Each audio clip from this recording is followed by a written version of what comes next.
오늘 예배 마치고 볼링 대회를 하죠. 여러분 누가 이길 것 같으세요? 무슨 피식 웃으시는 거 보니까 뭐 당연한 거 아니냐라는 그런 어떤 좀 말씀을 표정을 하시는 것 같은데, 볼링을 치기로 했어요. 볼링을 치기로 했잖아요. 함께 걷는 교회와 살아있는 교회가 우리가 친선으로 우리 볼링을 한번 쳐보자, 어느 교회가 이기는지 한번 해보자 라고 해서 저희 살아있는 교회가 이 볼링을 준비하기 위하여 제주도로 수련회를 갔다가 주일날 밤에 남자 넷이서 볼링을 치러 갔습니다. 남자 넷이서 고기를 잔뜩 먹고요, 힘내서 한번 최선을 다해보자 하고 볼링을 쳤습니다. 볼링을 쳐보니까 야, 이렇게만 치면 함께 걷는 교회가 반드시 이기겠다. 네.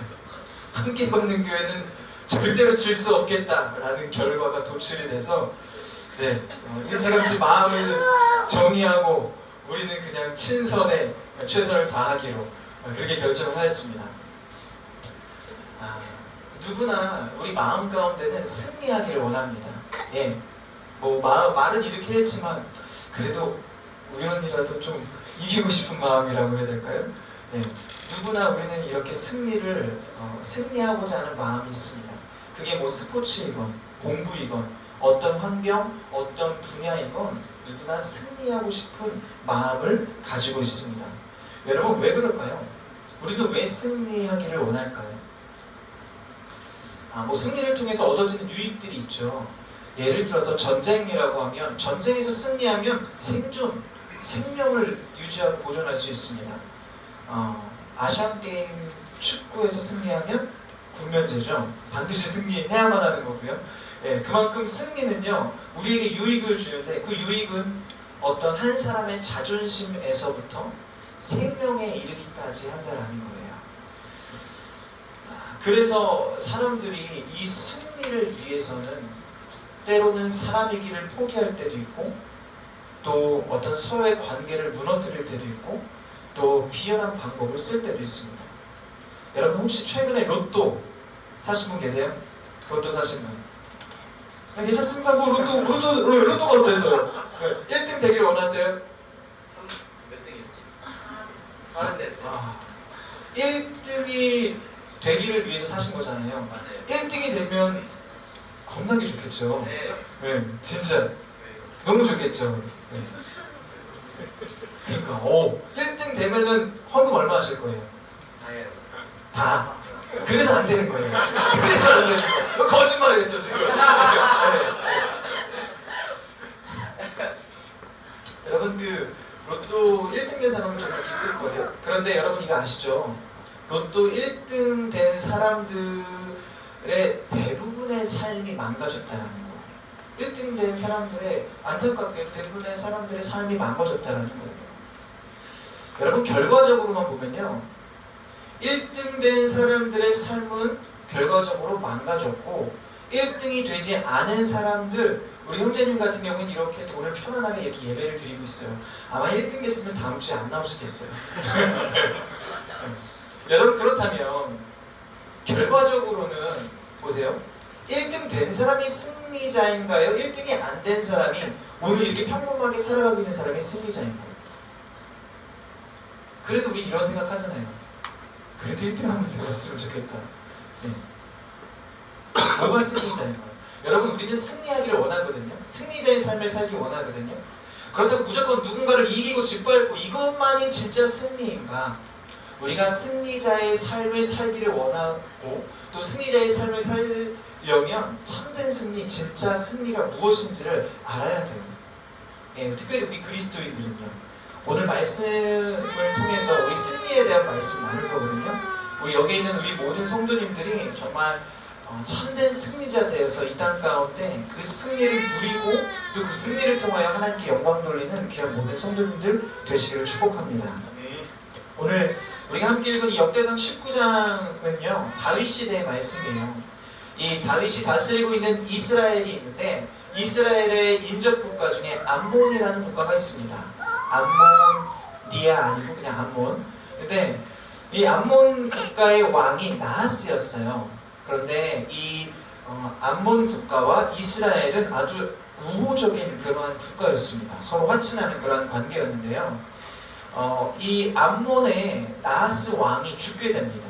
죽게 되고 그의 아들인 한운이 나하스를 이어서 왕이 돼요. 그 소식을 다윗이 듣고 아니 우리랑 우호적인 국가의 왕이 죽었으니 당연히 조문 행렬을 보내겠죠. 그래서 자신의 신하들을 그쪽으로 보냅니다. 조문하고 와라, 위로하고 와라, 안타깝다, 그 위로의 뜻을 전하고 와라 해서 이 조문 행렬을 보내는데 이 암몬의 이 귀족들이 이제 그들이 그 암몬 땅에 갔을 때 암몬의 귀족들이 이 한운 왕, 새로 왕이 된 한운에게 이렇게 이야기하는 거예요. 저들은 겉으로는 우리를 위로하러 왔다고 했지만 실제로 저들은 우리를 정탐하러 온 거예요. 우리를 침략하려고 정탐하러 온 거예요 라고 이야기합니다. 어리석게도 한운이 이 얘기를 귀담아 들어요.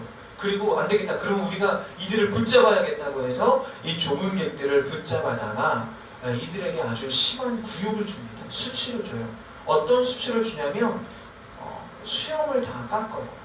수염을 다 깎고 그 다음에 이 겉옷을 엉덩이 중간까지 자른 다음에 그들을 돌려보내요. 여러분, 지금으로 치면 생각해보세요. 지금으로 치면 자연인 같은 사람들이잖아요. 다 수염. 그들 아주 깔끔하게 면도해줬다는 거예요. 공짜로.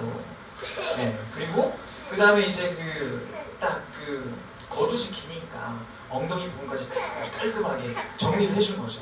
다리 길어 보이게, 맵시즘하게. 그런데 그 당시에는 이게 굉장한 수치였다라는 거예요. 이게 얼마나 큰 수치였냐면 제가 이 성경을 보면서 다윗이 그런 그들을 봤을 때 어떤 표정을 지었을까를 생각해 봤더니 딱 이 표정밖에 안 나와요. 다윗이 그들을 봤을 때 이런 표정밖에 안 나온다는 거예요. 그만큼 이 다윗 이 다윗의 이 신하들에게는 큰 수치였다는 거예요. 그러면서 이게 얼마나 큰 수치였냐면 다윗이 허걱하고 그들을 본 다음에 그들에게 이렇게 이야기합니다. 너희 수염이 다 자랄 때까지 여리고에 머물다가 이쪽으로 들어와라 라고 이야기해요.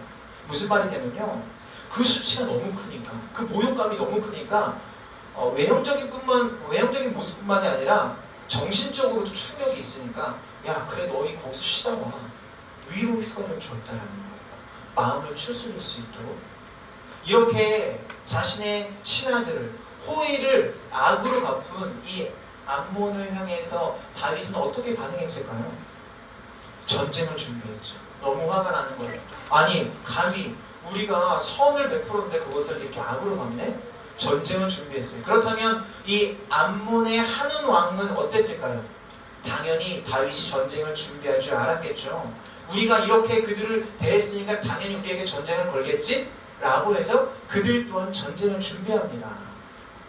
전쟁을 준비하는데 이 암몬과 이스라엘과 또 인접국가가 아람 왕국이라고 있었어요. 아람 왕국은 어떤 나라 왕국이냐면요, 각 나라들이 있대. 그 나라들의 연합체, 그게 아람 왕국이었거든요.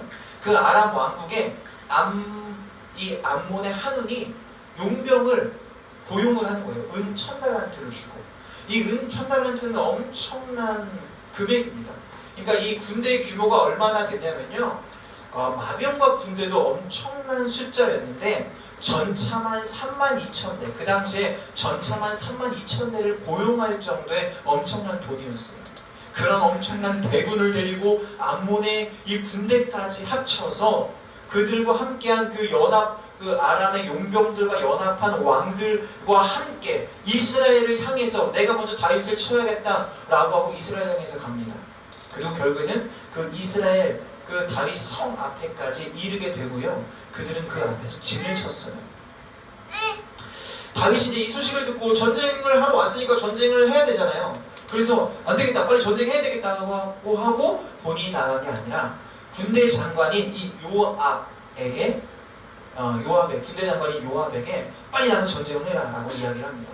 이제 이 요압이 자신과 또 자신의 동생인 아비새와 함께 전쟁을 준비하러 나가요. 군대를 꾸려요. 그리고 나갔습니다. 나갔는데 보니까 이 상황이 너무나 만만치 않은 거예요. 너무나 녹록치 않은 거예요. 왜냐하면 그들의 성 앞에까지 그들이 진을 치고 있었어요. 용병들이 완전히 가득 메우고 있었어요. 그리고 넓은 들판을 보니까 각 왕들이 군대를 데리고 진격을 준비하고 있는 거예요. 뒤로도 보니까 이 성을 둘러싸고 이 암몬과 아람의 용병들이 완전히 둘러싸고 있었어요. 이스라엘은 앞으로도 갈 수 없고 뒤로도 갈 수 없는 그러한 상황 가운데 있습니다. 여러분 생각해 보십시오. 이스라엘 백성은 누구의 백성입니까? 하나님의 백성이잖아요. 하나님의 백성이 이런 어려움을 당했어요. 여러분 하나님의 백성도 이런 어려움을 당할 수 있나요? 당할 수 있죠. 마찬가지로 우리 그리스도인들도 어려움이 올 수 있다는 거예요. 여러분, 여러분의 삶에도 고난이 올 수 있다는 거예요. 어떤 분들이 이제 나는 하나님인데 왜 고난 당합니까? 라고 질문하시는 분들도 계시거든요. 이 고난 하나님이 주신 거 아니냐라고 물어보는 분들도 계시거든요. 여러분 그런데요. 하나님을 믿어도 우리 그리스도인들도 고난을 당한다는 거예요. 어려움을 당한다는 거예요. 그런데 중요한 게 뭐냐면요. 이런 어려움 가운데 우리의 반응이 중요해요. 우리 그리스도인들의 반응이 중요해요. 세상과 똑같이 반응할 것인가? 세상의 방법과 기준으로 그것에 대해서 대처할 것인가? 아니면 우리는 뭔가 다르게 대처할 것인가? 반응할 것인가? 오늘 요압이 거기 이런 위기 가운데 이런 어려움 가운데 어떻게 대처했나 오늘 말씀을 통해 한번 보도록 하겠습니다. 역대상 19장 10절에서 12절인데요. 제가 한 절, 여러분이 한 절 이렇게 한번 읽어보도록 하겠습니다. 제가 먼저 읽겠습니다. 요압은 앞뒤에 적의 진이 쳐져 있는 것을 보고 이스라엘에서 뛰어난 군사 가운데 또 골라서 아람 사람을 상대로 진을 쳤습니다. 나머지 군사들은 요압의 동생인 아비새의 지휘 아래 아몬 사람을 상대로 진을 쳤습니다. 요압이 말했습니다. 아람 사람이 나보다 강하면 나를 도우러 와야 한다. 그러나 암몬 사람이 너보다 강하면 내가 너를 도우러 가겠다. 아멘. 이제 이게 누가 하는 얘기예요? 요압이 하는 얘기예요. 군대 장관인 요압이. 여러분 이 요압이 어떻게 했냐면 이 어려운 상황 가운데 어떻게 했냐면요. 먼저 군대를 효율적으로 배치했어요. 혹은 용사들 중에 아주 잘한 사람, 특공대 같은 사람들, 수색대 같은 사람들을 더 뽑아서 먼저 이 용병들에게 배치를 한 거예요. 그 다음에 이후에 아우인 아비새에게 이렇게 이야기하는 거예요. 우리가 불리하면 만약에 앞을 막고 있는 우리가 불리하면 뒤에 있는 너희가 와서 도와줘야 돼. 그리고 너희가 뒤에 있는 너희가 불리하면 우리가 가서 도와줄게 라고 이야기합니다. 여러분 지금 이때 이 이야기는요 그냥 우리가 성경으로 읽어서 그렇지 실제적으로는 되게 목숨을 걸고 싸우는 장면이고 되게 비장한 그러한 고백이에요. 왜냐하면 도저히 이길 수 없는 상황이었거든요. 수적으로도 너무나 열세일 뿐더러 너무나 큰 위기인 거예요. 정말 예루살렘, 이 이스라엘은요 지금 함락될 수밖에 없는 그러한 상황이었던 거예요. 왜냐하면 너무 암몬이 너무나 완벽한 준비를 했거든요. 질 수밖에 없는 그러한 상황이었다라는 거예요. 그래서 이렇게 이야기하는 거예요. 우리가 질 것 같으면 우리가 불리하면 너희가 도와주고 너희가 불리하면 우리가 가서 도와줄게. 그런데 여러분 상황적으로 보면요 앞뒤 둘 다 불리할 수밖에 없는 상황이에요. 인원적으로 수적으로도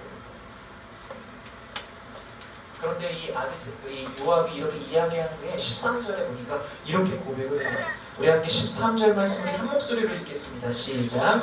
마음을 굳게 먹어라. 우리 백성들과 우리 하나님의 성을 위해 용감하게 싸우자. 여호와께서 보시기에 옳은 일을 하실 것이다. 아멘. 마음을 굳게 먹어라. 우리 백성들과 우리 하나님의 성을 위해 용감하게 싸우자. 여러분 마음을 굳게 먹어라. 하나님이 누구의 하나님이시라고요? 하나님이 누구의 하나님이세요? 우리의 하나님이세요. 여러분이 힘들고 어려워도 하나님은 누구의 하나님? 우리의 하나님. 그러니까 이렇게 절체절명의 위기의 상황 속에서도 마음을 굳게 먹자 이거예요. 왜요? 무엇 때문에요? 하나님이 우리의 하나님이시니까. 우리가 즐겁고 좋을 때만 하나님이 우리의 하나님이 아니라 어렵고 힘들어도 고난 가운데 있어도 하나님은 우리의 하나님이시니까 우리가 마음을 굳게 먹자라는 거예요. 여러분 어려움을 만났을 때 힘든 일을 만났을 때 상황적으로 도저히 극복할 수 없을 것 같은 고난을 만났을 때 여러분 우리가 어떻게 해야 합니까? 마음을 굳게 먹어야 합니다. 왜요? 하나님이 우리의 하나님이시기 때문에 그렇습니다. 특별히요 어려움들이요 고난들이요 환경적으로 우리를 압도할 때가 있잖아요. 와 이건 도저히 진짜 내가 이거 어떻게 해결할 수 있을까? 그런 상황 속에서 이 고난은요, 우리의 마음을 먼저 공격해요. 우리의 마음을 먼저 무너뜨리려고 해요. 이스라엘 백성들이 애굽의 노예로 있을 때, 여러분 하나님께서 출애굽을 시키시잖아요. 여러분 그때 그 장면 기억하세요? 출애굽할 때 하나님이 출애굽하는 그 여정들 가운데 이스라엘 백성들에게 보여주신 것이 무엇이었냐면, 내가 하나님이야. 하나님이 얼마나 위대하고 강하신 분인지 출애굽하는 여정 가운데 이스라엘 백성들에게 계속 보여주셨어요. 먼저 홍해를 가르셨잖아요. 그리고 구름 기둥과 불 기둥으로 그들을 인도하셨잖아요. 예. 반석에서 물이 나오게 하셨잖아요. 날마다 만나와 메추라기로 그들을 먹이셨잖아요. 이스라엘 백성들의 출애굽의 여정은요, 하루하루가 기적이었어요. 하나님의 역사였어요. 와, 정말 하나님이 우리와 정말 함께 하시는구나. 이 하나님은 불가능한 일이 없으신 하나님이시구나 라는 것을 맨날 보여주셨다고요. 하루하루가 기적의 삶이었다고요. 그런데 그들이 이제 하나님께서 허락하신 가나안 땅을 앞에 두고 12정탐꾼이 정탐을 하고 오잖아요. 근데 12명 중에 여호수아와 갈렙을 빼고 나머지 10명은요 마음이 녹았다라는 거예요. 왜 마음이 녹았습니까? 그 가나안 땅을 가니까 그 가나안 땅에 사는 족속들은요 기골이 장대예요. 네. 너무나 싸움에 능한, 전쟁에 능한 용사들처럼 보였어요. 그들의 모습을 보고 마음이 녹아내렸다라는 거예요. 하나님이 지금까지 함께 하셨는데 하나님이 얼마나 크고 위대하신 분인지 분명히 보여주셨고, 그 하나님께서 말씀하셨어요. 이 가나안 땅이 너희에게 주겠다. 이 가나안 땅을 너희에게 주겠다. 그런데도 그 말씀하셨음에도 불구하고, 하나님은 날마다 역사하셨음에도 불구하고, 기적을 행하셨음에도 불구하고, 그들은 눈에 보이는 환경, 그 눈에 보이는 그 가나안 땅 사람들을 보고 마음이 녹아져 버렸다는 거예요. 여러분, 혹시나 지금 우리들의 모습이 이러한 이스라엘 백성들의 모습은 아닐까? 우리가 생각해 보아야 돼요. 하나님, 여러분 지금까지의 삶을 보면 하나님이 지금까지 인도해 주셨어요. 여러분 뜻대로 지금 여러분 마음대로 이 자리에 계신 줄 아세요? 하나님이 여러분을 인도해 주셨다라는 거예요. 내 삶을 보면요, 하나님의 역사와 하나님의 인도하심과 하나님의 선하심 때문에 오늘 우리가 이 자리에 와 있는 거예요. 돌아보면 그래요. 하나님이 그렇게 인도해 주셨어요. 그런데 우리는요, 그 하나님을 바라보지 못하고 그냥 어려운 때 어려운 것들만 바라보고, 그 크신 하나님, 우리를 도우신 하나님, 우리를 선한 길로 인도하시는 그 하나님을 의지하지 못한다라는 거예요. 여러분, 상황이 좋을 때만 하나님이 우리에게 하나님이신가요? 어떤 분들은 또 상황이 안 좋을 때만 찾으시는 분들이 계시죠? 반대로 좋을 때는 하나님 안 찾아. 예, 어려우면 하나님! 예, 좋으면 또 내가 잘나서 어려우면 하나님! 또 이런 분들 계시죠. 여러분, 그런데 우리가 분명히 기억해야 될 것은 이거예요. 여러분이 어렵건 힘들건 좋건 나쁘건 간에 하나님이 여러분에게 10% 20%만 하나님이신가요? 70% 80%만 하나님이신가요? 아니라는 거예요. 모든 상황 속에서, 모든 환경 속에서 매 순간마다 하나님은 우리에게 100% 하나님이세요. 아멘? 네. 그 하나님은 늘 함께 하시고 늘 선한 길로 인도하시고 여러분을 떠나지 않고 여러분을 인도해 주시는 하나님이시다라는 거예요. 우리가 그것을 기억해야 돼요. 오늘 요압의 고백이 그런 고백이에요. 어렵지만, 힘들지만, 도저히 이길 수 없는 상황이지만, 그래도 우리가 마음을 굳게 먹어야 하는 이유는 하나님이 우리 하나님이시니까. 아멘? 예, 옆 사람에게 이렇게 이야기합시다. 하나님은 당신의 하나님이십니다. 아멘. 하나님은 우리 하나님이세요. 여러분, 그렇게 이길 수 없는 상황이었잖아요. 이길 수 없는 상황 속에서 요압은 마음을 굳게 하고 그 하나님 의지하에서 전쟁 가운데 나아갔습니다. 그리고 목숨을 걸고 싸웠죠. 목숨을 걸고 싸웠는데 결국엔 어떻게 됐습니까? 결국엔 어떻게 됐어요? 요압이 전쟁에서 승리했어요. 이길 수 없는 상황 속에서 승리했어요. 환경과 조건은 너무나 열악했지만 그는 그 전쟁에서 승리했다라는 거예요. 여러분, 누가 승리했어요? 요압이 승리했어요. 요압 정말 대단하죠. 이길 수 없는 상황 속에서 이 전쟁에서 승리하였다는 거. 여러분, 그런데요, 우리가 주목해야 할 것은 이거예요. 전쟁에서 승리한 요압이 아니에요. 전쟁에서 승리한 그 결과 너무나 중요하지만 우리가 주목해야 할 것은 그 결과, 승리했어 그 결과에 주목해야 될 것이 아니라는 거예요. 여러분, 우리가 살다 보면요, 하나님을 의지했지만 실패할 때도 있잖아요. 넘어질 때도 있잖아요. 질 때도 있잖아요. 그렇기 때문에 전쟁에서 승리했다, 우리가 주목해야 될 것은 이게 아니라고요. 그렇다면 우리가 무엇에 주목해야 할까? 정말 중요한 것, 여러분, 그러면 무엇이 중요한지, 무엇이 중요하냐고, 여러분, 무엇이 중요하냐고, 무엇이 중요하겠습니까? 이 전쟁에서 승리한 것이 중요하지 않다면 무엇이 중요하겠습니까? 우리 역대상 19장 13절을 다시 한번 읽을 건데요, 개역개정 성경으로 한번 읽어볼게요. 우리 한 목소리를 읽겠습니다. 시작. 너는 힘을 내라. 우리가 우리 백성과 우리 하나님의 성읍들을 위하여 힘을 내자. 여호와께서 선히 여기시는 대로 행하시기를 원하노라 하고. 아멘. 이게 요압의 고백이에요. 빨간색으로 표시된 부분이 이렇게 기록되어 있잖아요. 여호와께서 선히 여기시는 대로 행하시기를 원하노라 하고. 여러분, 이게 무슨 말인지 아세요? 전쟁에 임한 요압이 하나님 저 무조건 전쟁에서 이기게 해주세요가 아니에요. 이 전쟁에서 승리하던 승리하지 않던 이 전쟁에 임한 나를 통하여서 여호와의 선하심이 드러나게 해주십시오. 주님이 원하시는 대로 이 전쟁을 이끌어 주십시오. 전쟁의 승패가 중요한 것이 아니라 이 전쟁 가운데 하나님의 뜻을 드러내십시오. 이게 바로 오늘 요압의 고백이었다는 거예요. 여러분, 진짜 승리가 뭔지 아세요? 진짜 승리는요, 전쟁에서 이기는 것이 승리가 아니라 오늘 이 요압의 고백처럼 내 삶을 통해, 여러분의 삶을 통해 하나님의 선하심이 드러나고 하나님의 뜻이 드러나고 하나님의 공의와 통치가 드러나는 것, 그것이 진짜 승리라는 거예요. 할렐루야. 예, 질 수도 있어요. 넘어질 수도 있어요. 그러나 내 삶을 통해서 하나님의 선하심과 하나님의 뜻이 이루어지면 그것이 진짜 승리라는 거예요. 아멘? 우리가 추구해야 될 것이 그거예요. 여러분을 통해 여러분의 삶에 하나님의 선하심이 흘러가고 여러분의 직장과 가정 가운데 하나님의 뜻이 이루어지는 거예요. 그게 어떤 큰 결과, 여러분이 큰 부자가 되고 좋은 직장을 다니고 좋은 차를 타고 그런 것만으로 들어가는 게 아니라, 그게 아니라 하나님의 선하심이 여러분을 통해 흘러가고 드러나는 거예요. 그게 진짜 승리라는 거예요. 제가 개척을 했잖아요. 개척을 하고 난 다음에 마음 가운데 걱정이 되는 부분이 있어요. 가끔 걱정되는, 이거 두려움이라고 해야 되나요? 그게 뭔지 아세요?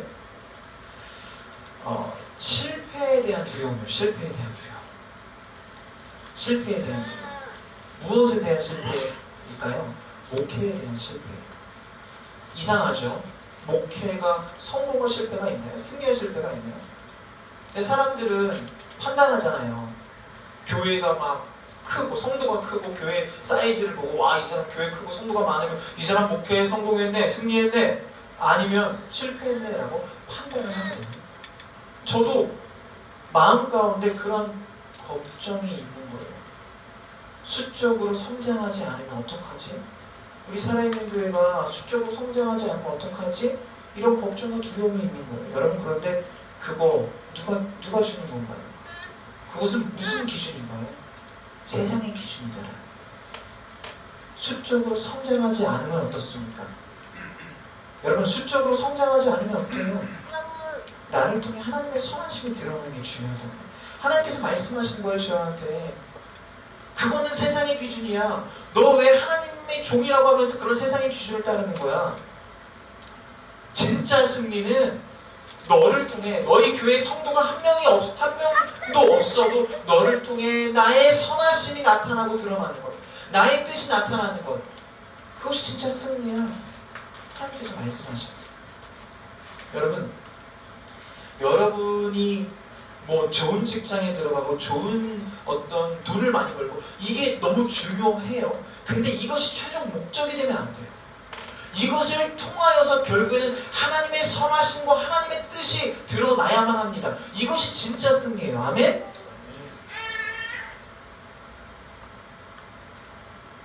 여러분을 통해 하나님의 선하심이 드러나기를 축복합니다. 여러분을 통하여 하나님의 뜻이 이 땅 가운데 이루어지고 여러분을 통하여 하나님의 그 공의와 하나님의 통치가 여러분의 삶을 통해 여러분의 고백을 통해 여러분의 그런 모습을 통해 드러나기를 예수 그리스도의 이름으로 간절히 축복합니다. 그러면 여러분 어떻게 여러분 삶 속에서 이런 하나님의 선하신 뜻을 드러내며 사시겠습니까? 어떻게요? 어떻게가 중요하죠. 어떻게 드러내시겠습니까? 오늘 본문 말씀 이 후반부에 보면요. 전쟁에서 누가 이겼어요? 이스라엘이 이겼죠. 전쟁에서 암몬이 졌잖아요. 암몬이 졌으면 포기해야 되는데 포기하지 않고 다시 아람 왕국에 가서 우리 용병 좀 더 보내주세요 라고 이야기합니다. 마침 아람 왕국이 각 나라들로 이루어졌다고 했잖아요. 각 나라들 중에 센 나라가 있을 거 아니에요. 그 센 나라의 왕 이름이 하닷 에셀이에요. 하닷 에셀이요. 자기가 막 영토를 넓히고 있었거든요. 아람 왕국에서 자기의 지경을 넓히고 있었거든요. 그런데 보니까 저기 멀리 있는 다윗이 마음에 안 드는 거예요. 이스라엘이 마음에 안 드는 거예요. 마침 그런 마음을 품고 있었어요. 그때 이 암몬이 우리 용병 좀 더 보내주세요. 도와주세요 라고 이야기하는 거예요. 그래서 오케이. 우리 군대 내가 보내줄게 라고 해서 군대를 보냅니다. 그 전쟁 가운데 다윗이 직접 지휘를 해요. 그래서 결국 그 용병 다시 2차 용병으로 온 그들을 엄청난 대군이었는데 다윗이 그들을 무찌르고 물리칩니다. 그러자 전세를 보니까 하닷 에셀이 이 아람 왕국이 보니까 도저히 다윗을 이길 수가 없을 것 같아요. 수적으로는 우리가 훨씬 우세했음에도 불구하고 이들을 도저히 이길 수 없을 것 같아요. 그러다 보니까 이 아람 왕국의 다른 왕들이 하닷 에셀에게 이야기하는 거예요. 다윗에게 가서 확신하자고 하자. 우리 이들을 이길 수 없을 것 같은데 이들은 싸우면 뭐해 우리가 계속 질 것 같은데 그러니까 미안하다고 하고 우리 그냥 친하게 지내도록 하자 라고 이야기하는 거예요. 그러자 하닷 에셀이 그 다윗에게 가서 그것들을 이야기합니다. 우리 더 이상 적대국으로 지내지 말고 우호적인 관계를 유지합시다 라고 했을 때 다윗이 오케이 그럼 우호적인 관계를 유지합시다 라고 이야기해요. 여러분 생각해 보십시오. 이유 없이 가만히 잘 앉아있는데 누가 와서 때려요. 그래갖고 왜 때려 하고 응징을 했어요. 그걸 또 와서 또 때리는 거예요. 그러고서 미안하다고 우리 친하게 지내라고 이야기하는 거예요. 다윗이 사실 그들을 얼마든지 응징할 수 있는 상황이에요. 그렇잖아요. 그들을 정복하고 그곳을 다스릴 수 있는 충분한 능력과 그런 어떤 명분이 있었어요. 그럼에도 불구하고 그들이 화친을 구했을 때 다윗은요 어떻습니까? 그들을 용서하고 그들과 우호적인 관계를 유지했다는 거예요. 여러분 이것이 무슨 말인지 아십니까? 다윗은요 용서를 통해서 하나님의 선하심과 하나님의 뜻을 그들 가운데 보여주었다는 거예요. 하나님의 선하심과 하나님의 그 뜻. 여러분 이게 진짜 승리 아닌가요? 전쟁에서 이기고 그들을 정복하고 다스리는 것만이 승리가 아니라 하나님의 백성의 삶이 어떤 삶인지, 하나님의 백성은 세상과 어떤 다른 삶을 사는지, 아 그렇구나 하나님의 백성은 이렇게 용서하고 이게 바로 하나님 백성이 사는 모습이구나라는 것들을 보여주었다는 거예요. 여러분 저는 이제 말씀을 마무리할 거예요. 여러분 어떻게 여러분 삶을 통해서 하나님의 선하심을 드러내시겠습니까? 우리가 오늘 이 자리에서 예배할 수 있는 이유를 한번 생각해 봅시다. 여러분 오늘 우리가 이 자리에서 예배할 수 있는 이유 누구 때문입니까? 아멘. 맞아요. 하나님 때문이에요. 우리 하나님이 선하시니까. 여러분 각자에게 예배하는 선한 마음 주셨으니까. 하나님은 우리를 늘 선한 길로 인도하시니까 그 하나님 때문에 오늘 우리가 이 자리에 나와 하나님께 예배할 수 있어요. 여러분 세상이 지향하는 승리보다는 하나님의 선하심을 구하고 그것을 드러내는 참된 승리자의 삶을 살게 되는 귀한 믿음의 성도님들 되시기를 축복합니다. 예, 우리 성도와 교회가 추구해야 될 삶은요, 세상의 가치, 세상이 지향하는 승리가 아니에요. 하나님의 선하심을 드러내고 하나님의 뜻을 드러내고 여러분의 삶을 통하여 하나님의 통치와 하나님의 공의가 드러나는 것, 그것이 진짜 참된 승리인 줄 믿습니다. 우리 함께 걷는 교회와 우리 살아있는 교회의 존재의 목적이 그것이 되고, 그렇게 우리 교회들을 통하여 우리 성도님들을 통하여서 하나님의 선하심인 이 땅 가운데 충만하게 드러나기를 예수 그리스도의 이름으로 간절히 축복합니다.